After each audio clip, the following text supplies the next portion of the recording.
ces 10 ans de politique jeunesse à Saint-Denis en faveur des jeunes dionysiens, mais 10 ans, ça ne fait que commencer. Car la jeunesse a une place fondamentale à Saint-Denis.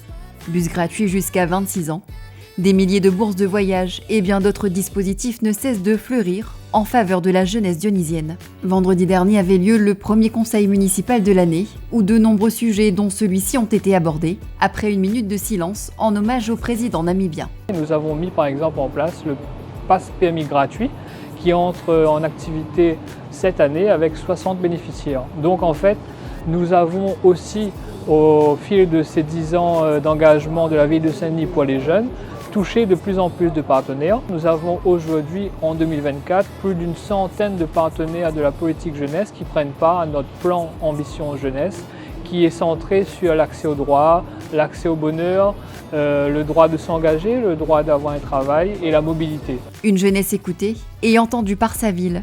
Dans un souci de construire la citoyenneté et l'engagement pour la jeunesse dionysienne, Saint-Denis renouvelle sa participation à l'ANACEJ, l'Association nationale des conseils d'enfants et de jeunes.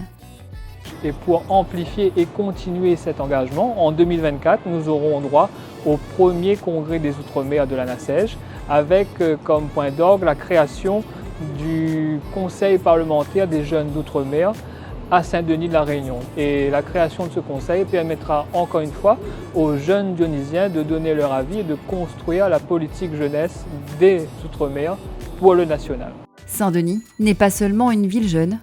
En effet, elle se veut être également une ville inclusive, en s'engageant auprès des personnes porteuses de handicap.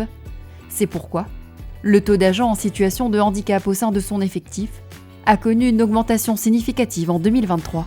Sur 2524 agents, nous avons 164 agents recensés en tant qu'handicapés.